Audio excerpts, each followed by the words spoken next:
Vamos apresentar o pastor Reginaldo. Nós já falamos que ele é meu contemporâneo na faculdade de teologia, mas eu gostaria que ele se apresentasse, né, como a gente tem sempre feito o costume aqui em nossos estudos bíblicos. Pastor Reginaldo, faz um pequeno resumo, então, de quem é o Reginaldo como homem, como pai, como pastor, tempo de seminário, de formatura, de ministério, né, locais onde o senhor já atendeu, e um pouquinho sobre a família também.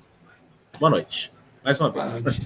Pois nós somos conterrâneos, né? Eu sou natural de interior de Nova Venécia, no Espírito Santo. Eu sou casado com a Gleusa, que também é de Nova Venécia, minha esposa. Nós temos um casal, o Mateus, de 12 anos, e a Maíra, 9 anos de idade. Me formei em 2004 e o meu primeiro desafio foi trabalhar em Minas Gerais, Ipatinga, onde fiquei 12 anos e meio como pastor, e em 2017 recebi um chamado para Santa Leopoldina, aqui perto de Cariacica, né, Vitória, e estamos trabalhando aqui há 3 anos em Santa Leopoldina, né? A nossa paróquia aqui é uma paróquia média, né? Nós temos 4 congregações, é uma cidade pequena, de 12 mil habitantes, mas uma cidade muito assim, histórica, muito acolhedora, muitas cachoeiras para quem gosta, e eu também dou aula na rede pública. Eu leciono ensino religioso na escola estadual que temos aqui na nossa cidade, então isso também é uma porta aberta para poder trabalhar com adolescentes, né? Eu dou aula do 6º ao 9º ano, e é uma experiência muito boa, e isso sempre acrescenta mais no aprendizado nosso, e também faz bem para a igreja, né? Isso torna a igreja um pouco mais visível e as pessoas conhecem um pouco mais da igreja, né? Eu só defino, pastor e demais ouvintes, eu sempre gosto de esse tema, ele não caiu de paraquedas, né? Aí você está aparecendo aí na sua tela, na sua casa, né? Esse é um tema que... No meu ministério, uma vez, eu lembro que alguém disse assim, eu estou louco que chegue logo o tempo da instrução de confirmando, que aí o pastor vai dar um jeito no meu filho. E essa temática, adolescência, né, eu trabalhei em Minas Gerais, num congresso, a partir de várias experiências negativas que eu tive com adolescentes, né? Então, eu começo... Para a gente definir, né, quem são os adolescentes, e aí você deve ter na sua casa, o Estatuto da Criança e do Adolescente, ele diz assim que criança é de 0 a 12 anos, são crianças, né, incompletos, 12 anos incompletos, e o adolescente, então, é de 12 aí até os 18 anos. E aí, depois dos 15 anos, a gente já se chama de jovens, né, mas segundo o Estatuto da Criança e do Adolescente, adolescentes são... pessoas de 12 até os 18 anos, e jovens 18 a 24 e adulto 25 em diante. Uma questão, pastor, que uma vez eu num congresso eu fiz uma dinâmica, e aí eu perguntei assim para as pessoas, né, dividi em grupos, e aí eu coloquei assim um grupo, pessoas acima de 18 anos, e um outro grupo, pessoas abaixo de 18 anos. E aí eu coloquei assim, olha... Coloque qual é a fase que você acha que é a melhor fase da vida. E aí o interessante para você perceber que a gente precisa conversar sobre isso é que os menores de 18 anos, eles colocaram assim que a melhor fase da vida é depois que você se torna jovem. Ou seja, você pode tirar carteira, você já pode ter a sua responsabilidade. Então, os abaixo de 18 anos disseram que a melhor fase da vida deve ser de 18 para cima. E as pessoas de 18 anos para cima, eles disseram assim, a melhor fase é até os 18 anos, que aí você não tem compromisso, responsabilidade. Então, olha que legal, né?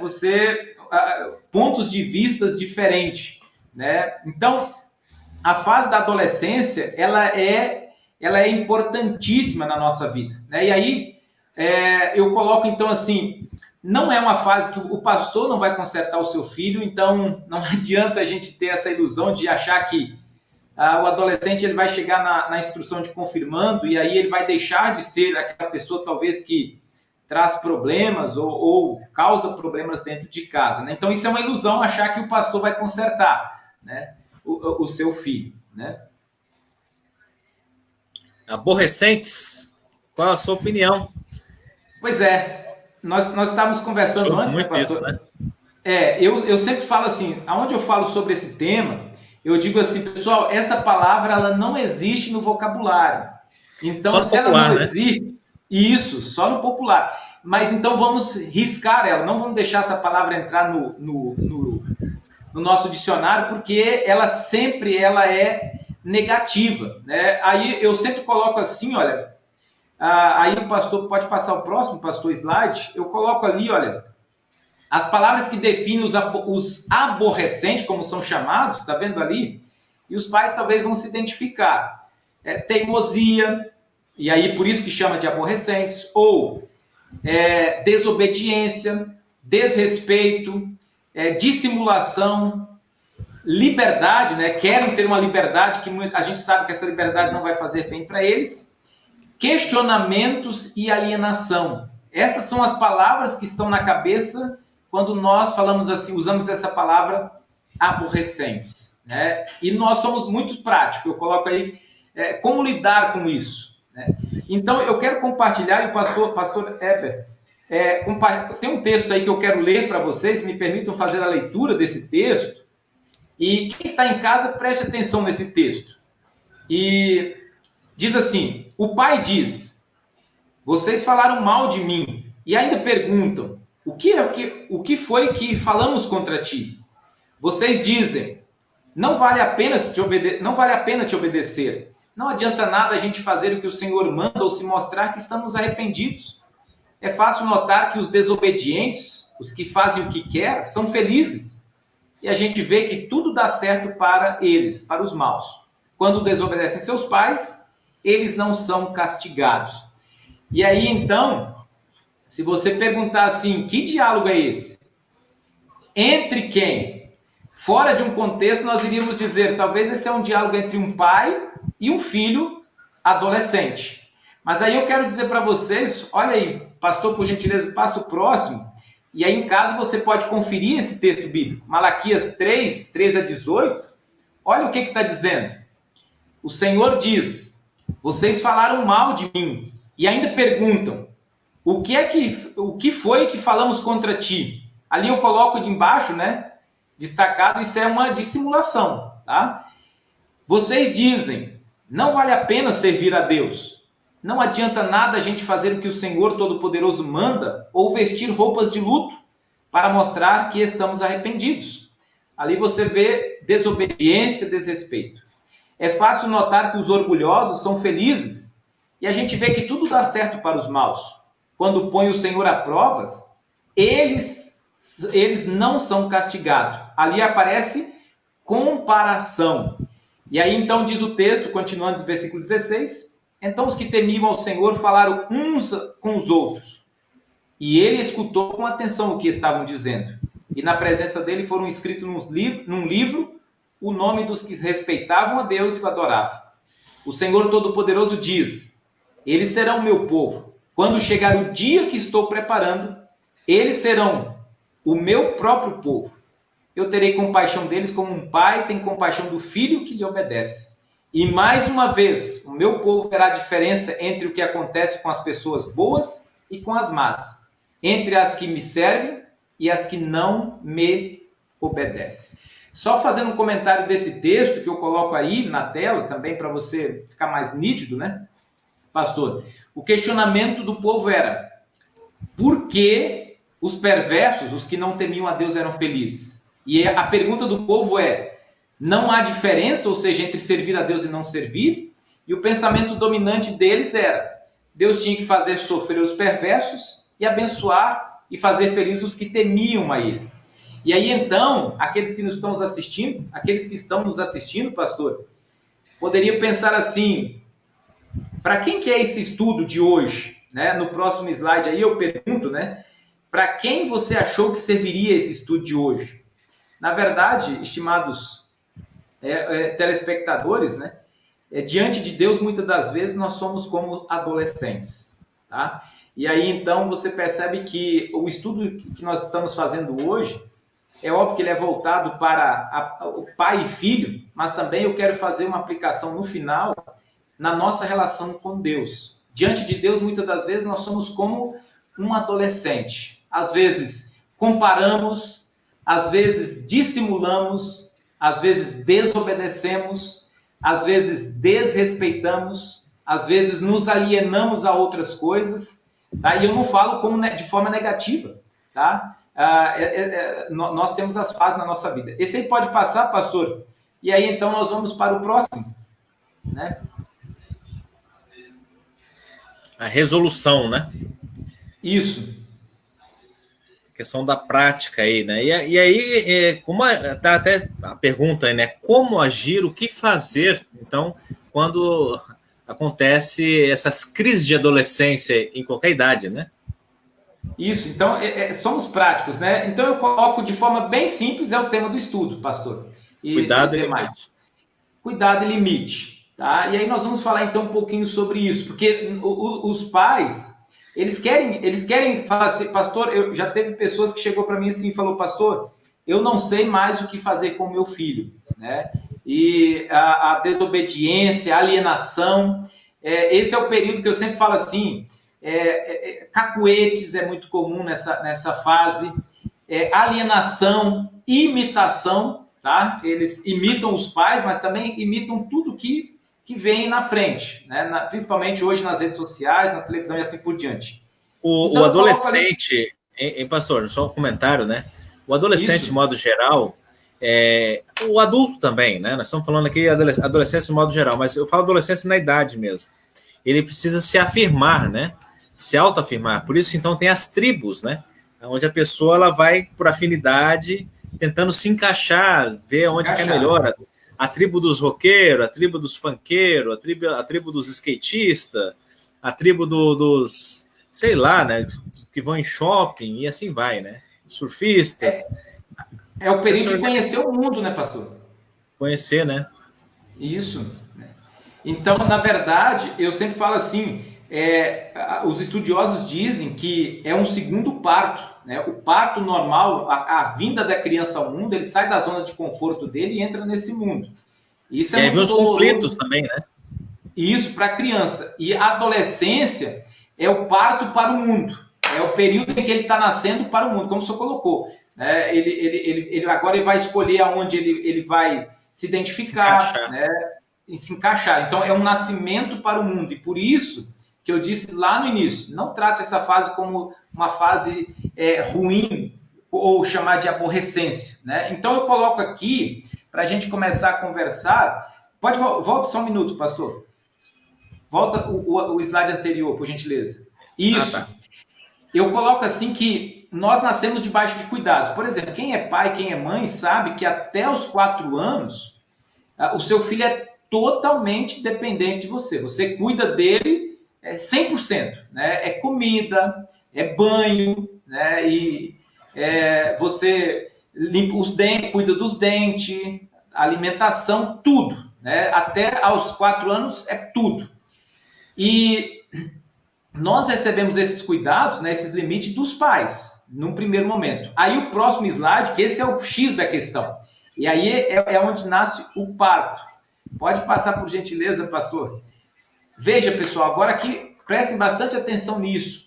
A adolescência é o início do processo de transferência, tá? Ou seja, até a adolescência, né, e a criança, o jovem, ele estava num processo, como eu coloco aqui, ele estava num processo de ser cuidado.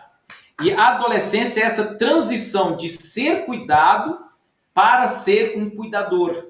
Tá? A adolescência é essa fase da vida. Você sai da adolescência, você sai da situação de ser cuidado pelos pais e passa a ser cuidador. Primeiro de si mesmo, e ali eu coloco um lembretezinho, e aí nos espanta, mas é nesse momento que os adolescentes procuram um namorado, uma namorada. Eles vão querer colocar em prática esse cuidado.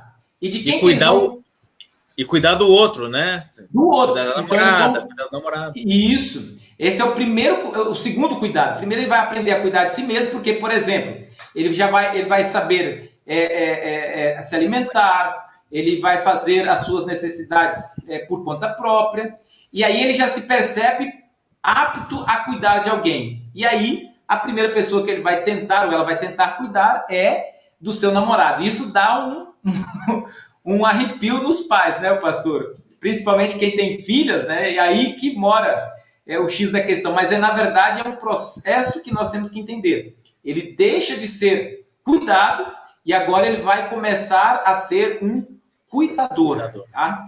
Esse é o processo. E aí eu coloco mais, para vocês entenderem isso no próximo, o ser humano precisa e busca cuidado. Por exemplo, o adolescente ainda mais, mas você vai no médico. Você vai no médico buscando cuidado. Às vezes, pastor, eu já tive casos, né, de ouvir pessoas falando assim, até na família, né?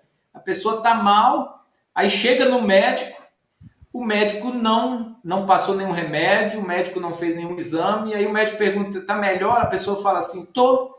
Ou seja, não teve medicação nenhuma, mas a pessoa já se sentiu bem. Isso é cuidado, né? E hoje o atendimento humanizado, que é muito divulgado, né? Você vai no psicólogo, você quer ser ouvido. Você vai ao pastor para buscar aconselhamento, você quer ser ouvido, você quer ser cuidado.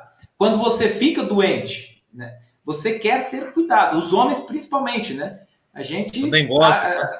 dengoso, parece que está morrendo. E se ficar isolado, é perigoso a doença se agravar. Então, como que é gostoso quando você está doente, chega alguém e diz, olha, como é que você está? Está precisando de alguma coisa? Isso é cuidado, tá? Isso é cuidado.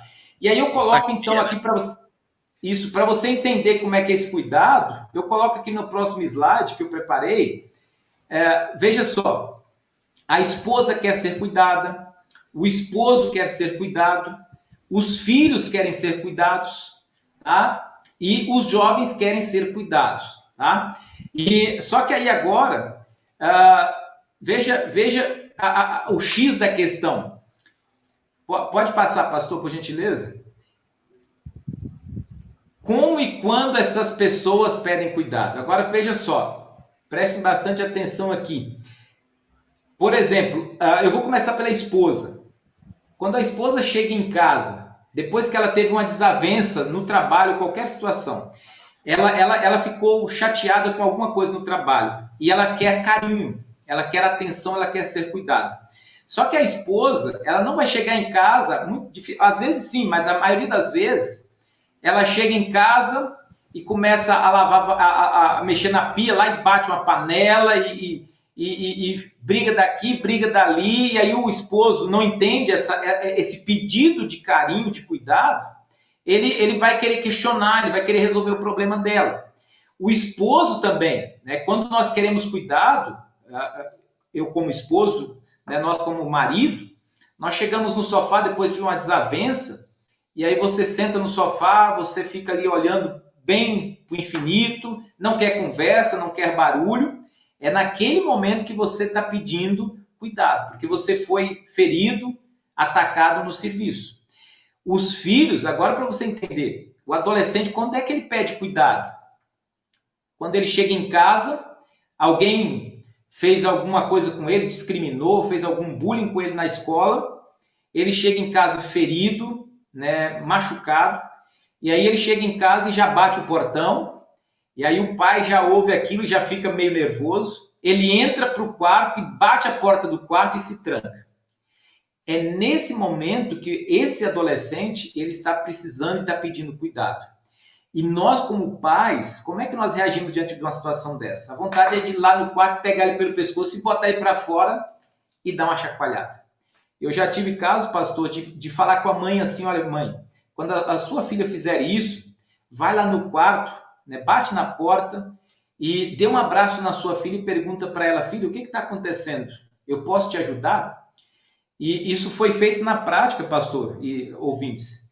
Né? A mãe fez isso, ela disse para mim assim, pastor, olha, a minha filha desmontou nos meus ombros, e eu também não aguentei, né? E aí você percebe, pastor, como é que os nossos jovens estão pedindo cuidado hoje, né? Não é como nós imaginamos dele chegar para nós e dizer assim: ah, pai, eu fui ridicularizado na escola, tudo deu errado para mim hoje e eu estou querendo um abraço. Não. Nós pedimos cuidado dessa forma, né? Nós pedimos cuidado batendo a porta, brigando, né? E quem está ouvindo isso, nós como pais, nós precisamos ter o tato de chegar para o nosso filho, né, e dar um abraço nele e dizer: filho, o que está acontecendo? Eu posso te ajudar? Né? E aí, então, só que isso é um exercício, né, muito desafiador. Né? Um filho que bate a porta do quarto, se tranca, a vontade é do pai chegar e pegar ele pelo pescoço e colocar para fora. Mas, na verdade, esse adolescente, naquele momento, ele está pedindo para o pai: pai, eu quero mãe, eu quero a sua atenção, eu quero ser cuidado, eu quero um abraço. Né? Hoje os nossos jovens, o pastor, estão tão distantes dos pais, né? Nas suas redes sociais, e um abraço, né, um carinho, quase não se vê mais. Né? É o dilema das redes, né? Inclusive, eu vi com minha esposa esses dias fazendo propaganda aqui de um filme, né? O filme não, um documentário, o Dilema das Redes, que é uma preocupação que algumas pessoas têm por causa do vício do pessoal na internet, das redes sociais, fica postando, a necessidade de ficar postando sempre coisas e foto, e é um muro de lamentações também, né? Pois é, e nas redes sociais, pastor, o senhor colocou uma questão bem importante, que aí é o próximo ponto que eu coloco. O mundo oferece cuidados, né? Então, por exemplo, hoje, você vai para a rede social e lá você muitas das vezes expõe aquilo que você está sentindo, que é mais fácil você digitar e colocar. E aí o mundo, né? E aí eu falo nos relacionamentos, em palestras para casais, eu falo: cuidado. Ali você vai ter um monte de gente oferecendo um cuidado que é perigoso.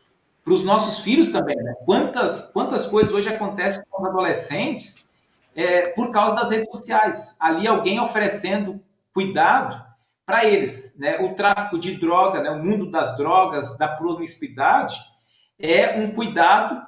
O traficante, ele chega para o adolescente, ele não faz ameaça, né? Ele só fala coisas boas no primeiro momento. Então eu coloco assim: cuidado com estes cuidados, tá? Aquilo que a gente não recebe em casa, o mundo oferece. Então eu coloco ali no próximo, e aí eu quero bater bem nessa tecla aqui, ó. Quando pedirem, e aqui eu coloco entre aspas, tá? Quando o seu filho pedir cuidado, tá? Abrace e pergunte: você está precisando de alguma coisa, filho? O que aconteceu? Eu posso te ajudar? Esse é o nosso papel, estimados ouvintes. Esse é o nosso papel como pai, né, como mãe. É chegar para o meu filho que está pedindo, por isso que eu coloco ali entre aspas, porque o pedido deles é como eu falei: é batendo um portão, é se trancando dentro do quarto, é se isolando, é preferindo o silêncio, é colocando um capuz na cabeça. Então, é a forma que eles têm de pedir cuidado para nós. Tá? E aí, pastor, eu coloco assim, pode passar para o próximo. O ser humano também precisa de limites, tá? E então, cuidado e limite. Eu sempre uso uma frase que eu ouvi uma vez de um palestrante. Ele disse assim: o pai precisa dizer para o filho: você não vai porque eu não quero. Eu achei muito interessante, pastor Reginaldo, essa frase, né? Porque muitas vezes a gente fica justificando, né? Tem que ficar barganhando com o filho, tem que pedir, pelo amor de Deus, filho, eu posso fazer tal coisa, ou você não deve fazer isso, e fica explicando, perdendo tempo danado, justificando para o filho. Não vai porque eu não quero, simples assim. Muitas vezes as mães não sabem o que dizer, né? Não é não, e acabou, né? Pois o não, o pastor, o não, o sim só tem efeito para quem conhece o não. Então, na verdade, eu não negocio com meu filho. Isso aqui não é autoritarismo, tá, pessoal? Me entendam bem quando eu estou colocando essa questão. Os nossos filhos, Eu até brinco, pastor Heber, aqui em casa eu tenho um cachorrinho, né? E aqui em casa o mais duro com ele sou eu, né? Então, às vezes, quando ele faz as bagunças dele, eu brigo com ele, né? E na verdade, muitas vezes eu tô na varanda, ele vem, deita nos meus pés, né? E tipo assim, ele até o animal, ele gosta de alguém que põe limite nele e não deixa ele fazer tudo que ele quer dentro de casa, né? Então, o ser humano, o filho, ele precisa ouvir essa frase, dizendo, filho, não, você não vai porque eu não quero, tá? Porque eu sou o pai, né? Assim também Deus, como eu coloco depois, olha aqui no próximo slide, eu volto ao texto, né? Deus nos trata dessa forma, cuidado e limite. E com Deus, quando Deus coloca na sua palavra os mandamentos, não tem barganha. É negociata, né? Não tem negociata. Deus diz, olha, filho, não, e é não não matarás, não tem negociação, né? E a gente precisa disso, né? Nós precisamos desse limite. Então eu coloco aqui, como é que Deus nos trata? No próximo slide, cuidado e limite, né? O limite é os 10 mandamentos, eu não quero que você faça isso. Deus é bem direto conosco, né, nessa questão. E obedecemos porque sabemos que Ele cuida de nós. Ou seja, pessoal, isso é belo, tá? Quando o filho entende que o pai ama ele, tá? Obedecer o pai e a mãe não é algo, não é um sofrimento. Como hoje eu obedeço a Deus e tento fazer a vontade de Deus como cristão, não é por obrigação, é porque eu sei o quanto Deus me ama, né? Eu sei quanto que tudo que Ele fez por mim. Então não há peso nisso, né? É um privilégio você poder servir a um Deus que cuidou de nós desta forma. Aí no próximo eu coloco assim, olha, o cuidado de Deus por nós, só para vocês terem uma ideia, pai e mãe, custou a vida do filho dele, né? A cruz está aí. O cuidado que Deus tem e teve para conosco custou a vida do seu filho. Então a gente não consegue nem imaginar o cuidado que Deus teve e tem para com cada um de nós. Eu também coloco que limite exige justiça e firmeza, tá? Mas aí, pai, e talvez a gente esteja falando, pastor, para famílias que estejam aí não sabendo o que fazer com os adolescentes. E eu volto àquela questão. É hora de você sentar com seu filho e perguntar, filho, eu estou aqui, né? O que eu posso fazer por você? O que eu posso te ajudar? Entender ele também. Por exemplo, eu sempre passo desse pressuposto, pastor, na fase da adolescência, dissimular, né? Eu não fiz isso. Não veja isso como o fim do mundo. Você fez isso quando você era adolescente. O que não pode é você dizer assim, tá bom, filho, pode fazer isso e tá certo. Não. Você fez isso, o seu filho faz isso, os seus netos vão fazer isso, precisa do pai e da mãe estar ali do lado dizendo, filho, isso não está certo, tá? Você precisa fazer as coisas certas. Esse é o papel do pai e da mãe. Dá um exemplo, né? Isso. Né? E aí, pastor, para finalizar, e a gente abre depois para mais perguntas e debates, eu coloco ali que dá trabalho isso, né? A gente que é pai, eu sou pai, meus filhos agora entrando na adolescência. Só voltando ali antes, pastor. Antes. Isso. Eu coloco ali, olha, deu trabalho para Deus, tá? A vinda do seu filho, a morte, o cuidado que ele tem para conosco. Mas quando Deus diz não para nós, né, o cuidado de Deus para com cada um de nós é visando a vida eterna, lá na frente, como eu coloco aí. E nós, pais, quando todo esse trabalho que a gente tem, isso desgasta muito, tá? Isso estressa, isso não adianta achar que é fácil. Mas eu digo assim, olha, nós pais estamos olhando lá na frente. Nós queremos cidadãos honestos, nós queremos criar cidadãos honestos e salvos, tá, pastor? Ou seja, a nossa preocupação com os nossos filhos, eu sempre falo assim, é melhor você hoje lutar, né, ensinar de novo, ensinar outra vez, do que dizer, filho, faça o que você quiser. Lá na frente, esse fácil hoje, ele vai se complicar, né? E o sobre difícil isso, pastor, hoje, lá na frente vai ser o fácil. Sobre isso, a gente ouve muito, né? Especialmente quando o adolescente não quer ir para a igreja, né? E me preocupa muitas vezes, eu já ouvi alguns pais falando assim, ele decidiu não vir na igreja hoje. E daí, qual é o limite? Né? A criança, o adolescente, tem como escolher esse tipo de coisa? Pois é, isso é uma questão, ô pastor, eu sempre falo assim, aí veja só, essa é uma questão bem complexa, né? Não é simples de você dizer assim, você tem que ir, você tem que observar outras coisas que estão ali ao redor disso. Por exemplo, se você fala mal do seu pastor para os seus filhos, se você fala mal de um membro para os seus filhos, quando ele chegar na adolescência, ele não tolera mais falsidade. Ele vai dizer assim, meu pai fala, ele está lá na frente do pastor, daquela pessoa conversando, falando que está tudo bem, e chega em casa e ele fala mal. Então, essa hipocrisia, o filho ele não vai querer isso. Então, ele vai dizer assim, eu não quero conviver nesse mundo. Eu sempre digo assim, aquela família que vive uma fé, tenta viver uma vida consagrada a Deus dentro de casa, o filho vai para a igreja sempre, e na maioria das vezes, às vezes não tão alegre, né? Mas é uma fase que o pai fala, filho, vamos na igreja, porque nós sabemos a importância disso para nós. A igreja, ela tem que ser para o pai e para a mãe algo essencial. Eu não posso dizer assim, olha, eu vou na igreja quando eu posso. Eu sou adolescente, o adolescente vai dizer assim, então não é tão essencial. Né? Se não tiver nada para fazer, aí eu vou para a igreja. Né? Sim, eu sempre conto esse exemplo, pastor. Meu pai foi muito rígido. E um dia ele me pediu desculpa por ter sido tão rígido, né? Eu disse assim, pai, hoje eu agradeço a Deus pelo senhor ter sido assim.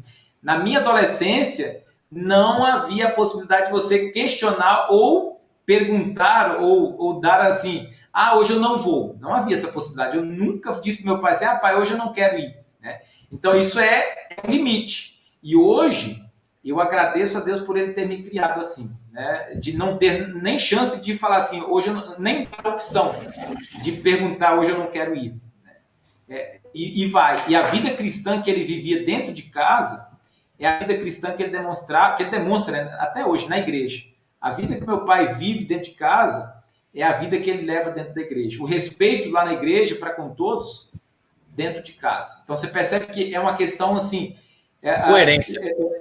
Coerência, né? Adolescente não aceita hipocrisia, falsidade, por isso que eles se rebelam muito. Fala assim, eles são muito rebeldes, porque eles não aceitam isso, eles não concordam com isso, né? Seria por isso, pastor, que geralmente então os nossos jovens se confirmam para cumprir as exigências dos pais e depois muitas vezes abandonam a igreja? Sim, muitos Pode ser um dos fatores isso aí? Não é regra, né? É óbvio que tem vários outros fatores que envolvem isso. Né? Mas eu sempre falo assim, o pastor, um adolescente que não quer ir na igreja, o pai, então, é o convite, né? Filho, olha, vamos na igreja hoje, né? E essa paciência de dizer, filho, né, eu gostaria muito que você fosse na igreja. Eu sempre falo assim, pastor, no relacionamento com marido e mulher, com filhos também. É sempre bom o pai não falar o que o filho fez, mas falar o que o filho causou para ele. Por exemplo, se você falar assim, você é muito desobediente, é diferente do pai dizer para o filho assim, filho, a sua atitude de desobediência está me deixando muito triste. Dói mais, né? Dói mais, né? Ou seja, no relacionamento marido e mulher também, eu sempre falo isso. Né? É uma coisa você dizer assim, olha, você é mentirosa, você fez isso, ou você é mentiroso. É diferente você dizer assim, olha, aquilo que você falou, eu não concordo com o que você falou e me machucou profundamente. Né? E aí, meu amigo, isso tem um efeito muito grande. De você dizer para o filho assim, filho, olha, eu gostaria que você fosse na igreja todos os cultos comigo. E quando você não vai, eu fico muito triste. Tá? Porque eu me preocupo com a sua fé cristã. A dona Ângela aqui, ela comenta, né? Sabemos que os extremos não são recomendados. Sim. Mas o que é mais prejudicial na educação dos filhos, ser muito tolerante ou ser muito repreensivo. Os dois extremos, né? Sim. Tem que ser o equilíbrio aqui. Cuidado com os limites. Isso. Hoje, pastor, nós temos aí, a nossa sociedade, ela está vivendo muitas mudanças, né? Então, hoje nós temos pais que, porque trabalham o dia todo, e muitas das vezes ficam com a consciência pesada de chegar em casa e chamar a atenção do filho, né? E aí permite tudo. Você pode fazer o que você quiser. E às vezes a gente acha que está fazendo bem para o nosso filho, mas lá na frente, isso vai custar caro. Tá? Eles precisam saber o que é certo e o que é errado. Como eu falei, o sim, ele só tem importância para quem conhece o não. Né? Ou seja, se um filho não sabe o que é não, ele também não vai saber valorizar os sims da vida. Tá? Então, hoje em dia nós vemos uma cultura em que muitos pais fazem tudo. Eu também conheço pais, né, na minha época, em que batia muito, espancava o filho. Né? Não é por esse caminho. Né? Então, eu sempre falo assim, o caminho é o caminho do amor. Quando eu amo meu filho, né, eu muitas das vezes, como eu falei no exemplo, eu vou entrar lá dentro do quarto, mesmo com vontade de pegar ele pelo pescoço e botar ele para fora, mas eu vou quebrar essa raiva e vou entrar lá e vou dizer assim, filho, o que está acontecendo com você? Dá um abraço nele. Eu sou pai dele. Né? Ele é o meu filho, ele precisa de mim. Né? Eu sou mãe dele, ele precisa de mim. Né? E a preocupação então, amor, aqui da Renata, né, é o nosso desejo, né? Queremos que os filhos sejam pessoas de bem, que não se afastem do caminho de Deus. A Renata Volcarte.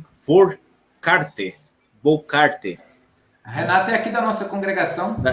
É isso aí, obrigado, Renata, pelo comentário. É isso aí, né? O nosso objetivo é esse, né? Que os nossos filhos sejam cidadãos de bem, sejam bons cristãos, né? Isso é uma luta, pastor, né? É uma luta diária, né? Não é fácil.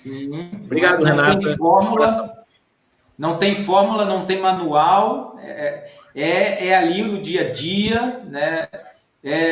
Muitas das vezes você enfrenta uma situação, um problema hoje, você supera ele, amanhã você enfrenta o outro e não adianta você achar assim, o meu filho vai sentar do meu lado e dizer, mãe e pai, hoje eu sou uma pessoa do jeito que você quer. Não é assim, né? Isso vai sendo, o caráter dele vai sendo construído paulatinamente, né? E isso é um desafio grande. E é um desafio também para as famílias pastorais, né? Geralmente o pastor ele é muito cobrado pela igreja e ele acaba naturalmente cobrando os filhos também, né? Exigindo, cobrando, e muitas vezes a gente vê, são poucos os filhos de pastores que querem ser pastor, por exemplo, né? A maioria não quer saber, né? Porque foi uma educação muito rígida e não quer saber às vezes nem de igreja, muitas vezes, em muitos casos, né? Vai para um outro extremo. Né? Pois eu tive um exemplo, pastor, esses dias, um ano passado, né? Meu filho ele teve uma atitude na escola, e aí falaram assim, mas é o filho do pastor, né? E eu falei assim, não. A cobrança. Eu falei assim, sendo filho de pastor, não, o que ele fez, eu chamei a atenção dele, não falei assim, filho, porque você é filho de pastor. Eu falei assim, porque isso não se faz com o ser humano, né? E você poderia ser filho de quem for, eu poderia ser o que for. Eu, como ser humano, eu não iria permitir que você fizesse isso. Né? Então, e na escola eu sempre deixo muito bem claro, ele é filho do Reginaldo, né? E não cobre dele mais do que você cobraria de outros filhos. A gente tem que trabalhar isso também com os nossos filhos, nós pastores, né? E no mundo secular a gente vê isso também muito, a famosa carteirada, né? Porque eu sou filho do juiz, então eu posso fazer qualquer coisa.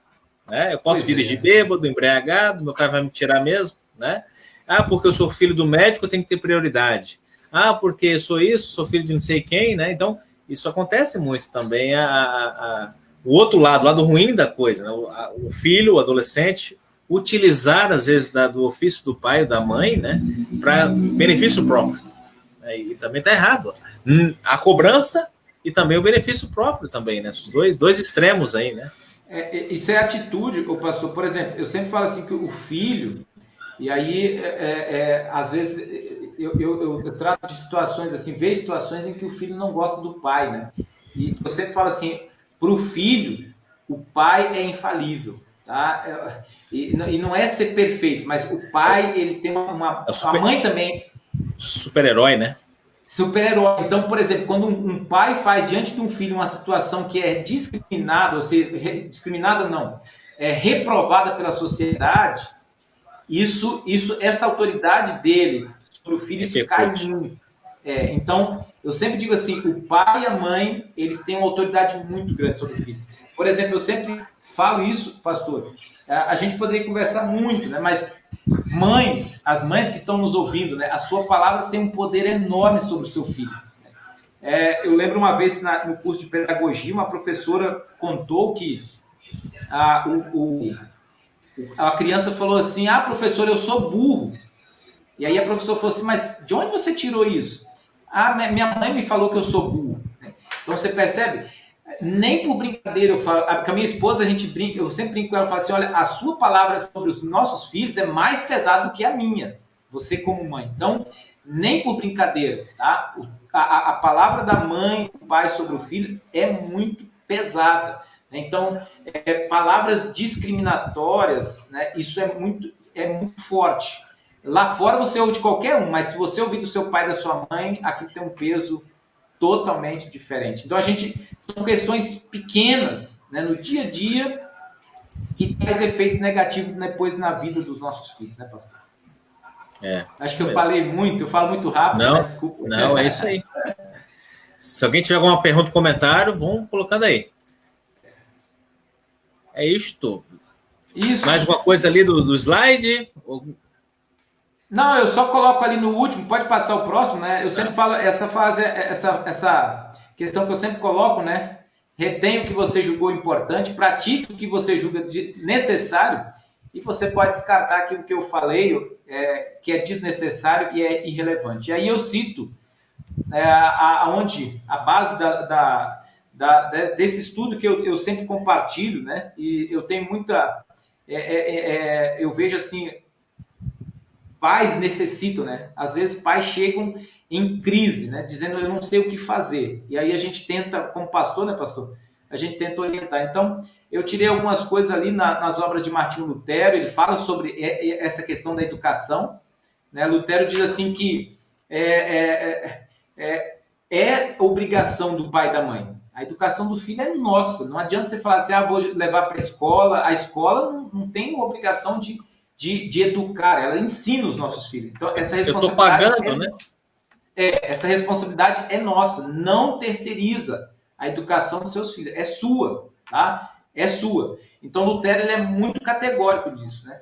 Ele diz assim, se nós fôssemos santos, fizéssemos tudo, mas se nós deixarmos a educação do nosso filho de lado, nós estaríamos pecando muito. Ali eu coloco um autor também, pastor, um psicanalista, Ivan Capelato, né? Ele fala muito, se você digitar no YouTube, Ivan Capelato, ele fala muito sobre essa questão da infância, as fases, ali que ele usa Freud, né? As fases que os filhos têm de 0 a 6 meses, assim vai, né? A latência, a fase da adolescência, então é um ótimo subsídio. E a teoria do desenvolvimento humano, de Freud e Roger, eu também tirei algumas coisas ali, e a Bíblia Sagrada, que a gente tem ela sempre como base para tratarmos desses assuntos, né? Jesus Cristo, como eu falei, aquela questão, né?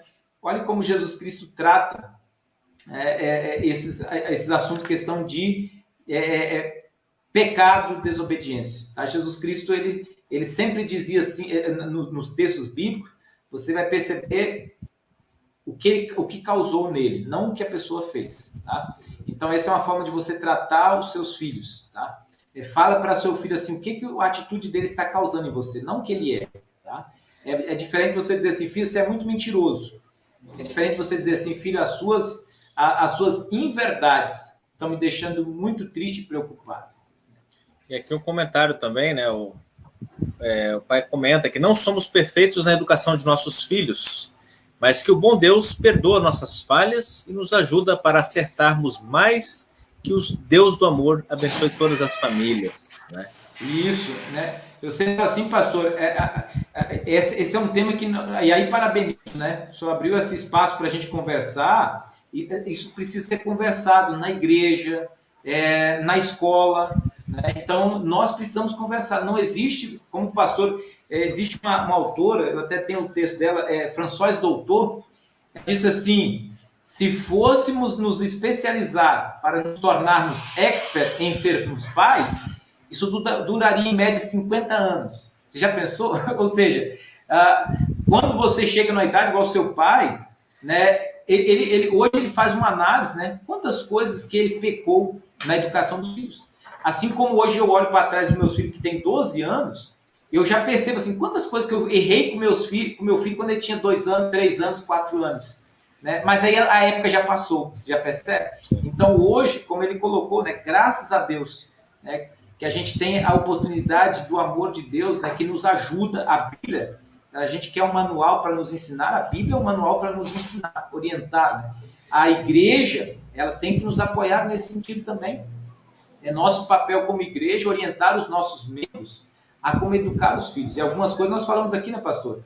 Essa questão, filho, não deixe o seu filho fazer de tudo. Né? Você não está fazendo bem para ele. Tá? A igreja tem que dizer isso para as famílias. Porque lá na frente ele vai dizer assim, mas ninguém me falou isso. Não, ele precisa ouvir.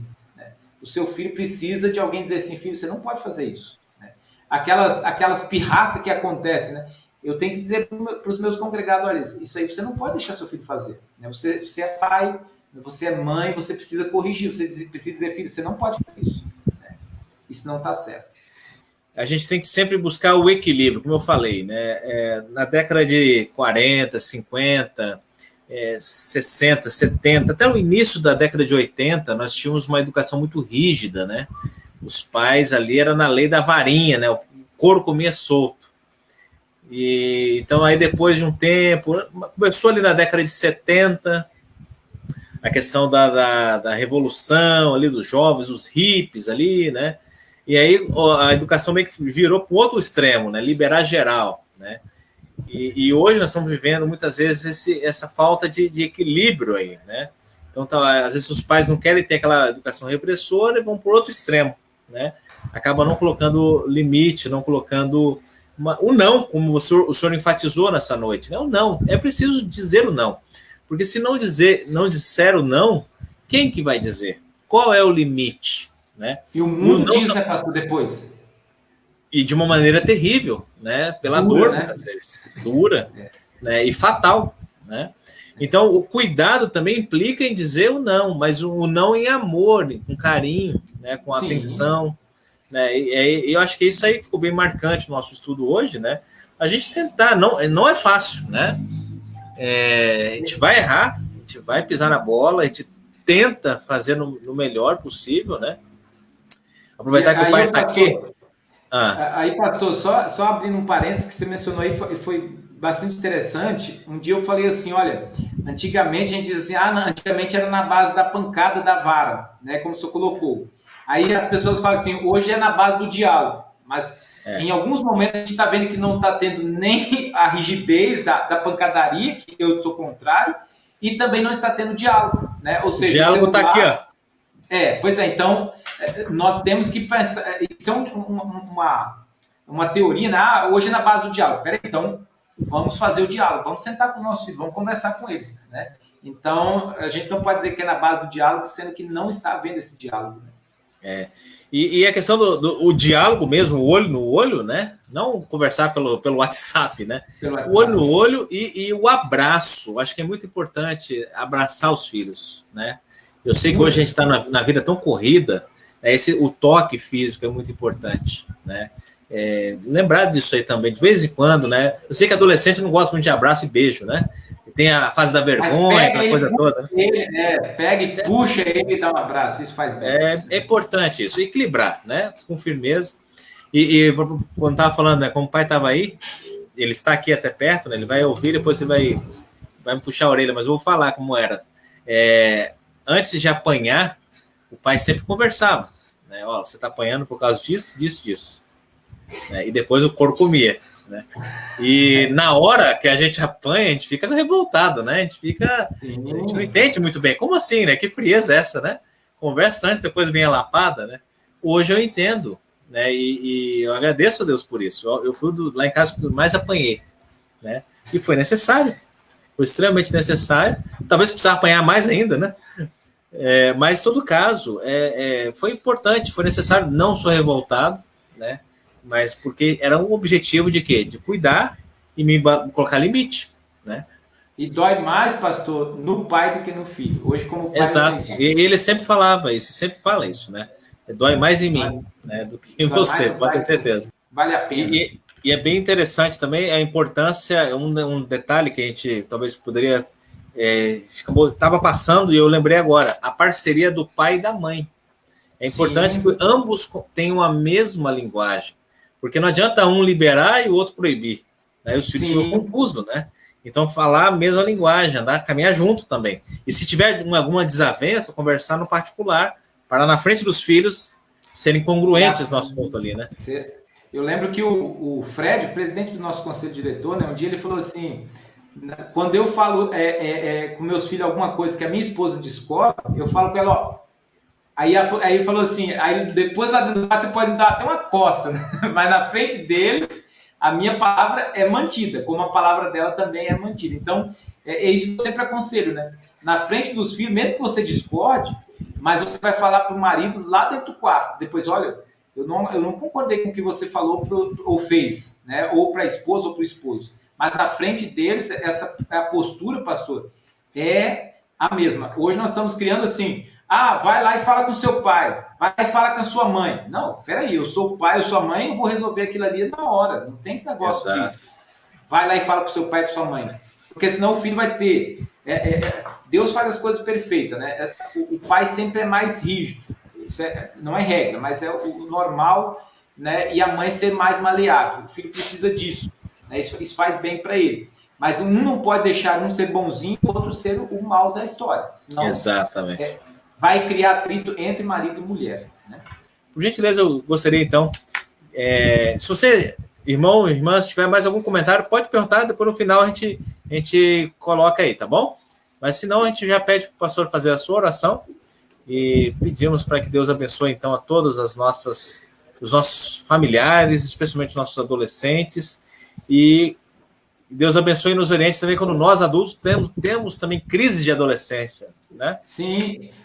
Pastor, só para finalizar, quando a sua esposa chegar batendo panela, xingando até, ela não quer que você resolva o seu problema, ela está pedindo carinho. Então vai lá e dá um abraço nela e diz, amor, o que aconteceu hoje? Tá? Eu te amo. Aqui, eu te amo. O marido, quando chegar no sofá calado, não tente fazer ele conversar, vai lá dar um abraço nele, ele está pedindo carinho, dê um abraço e diz, amor, o que aconteceu no trabalho? Olha aí. Então, essa é a forma de pedir. Certo? Vamos fazer uma oração. Beleza, então? Vamos orar. Senhor, nosso Deus, nosso Pai, somos seres imperfeitos e como nós erramos como pai, como mãe. E hoje nós conversamos e aqui nós não apresentamos um manual, nós não queremos resolver, ou a nossa intenção é ajudar as famílias a lidar com os adolescentes, com os jovens e com as crianças. Por isso, a nossa oração nesta noite, Senhor, é que o Senhor nos ajude e nos capacite, Senhor, a sermos bons pais, a expressarmos o amor que o Senhor tem para conosco.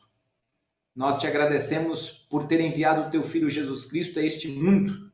Nós te agradecemos pelo cuidado imerecido que o Senhor teve e tem para com cada um de nós. E quando o Senhor também nos põe limite, Senhor, através de Tua palavra e dos mandamentos, isso não se torna algo pesado para nós, mas é um privilégio, Senhor, poder fazer a Tua vontade, porque sabemos o Teu amor. Assim, quando amamos os nossos filhos, ó Deus, nós podemos e cuidamos deles. Quando nós dizemos não, eles entendem isso, ó Deus, no primeiro momento até reagem de forma negativa, mas depois percebem que é para o seu próprio bem. Nos capacite a sermos melhores pais, nos capacite, ó Deus, capacite cada ouvinte a ser melhor mãe, melhor pai para os seus filhos. Olhe para a nossa juventude, olhe para os nossos adolescentes com um olhar de amor e use nós, pais, professores e pastores, para ter cuidado desta geração, desses jovens e adolescentes. Em nome de Jesus nós oramos. Amém. Amém. Obrigado, pastor Reginaldo, pelo seu estudo. Que Deus realmente abençoe a todos vocês, que Deus abençoe os seus adolescentes, seus filhos, que a gente possa ter cuidado e também impor limites. Né? O equilíbrio é a chave para que a gente possa criar bons cristãos, bons cidadãos, bons filhos. O mais importante é o caráter, né? O restante a gente corre atrás.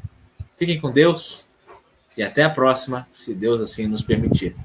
Um abraço a todos, uma boa noite. Tchau, tchau.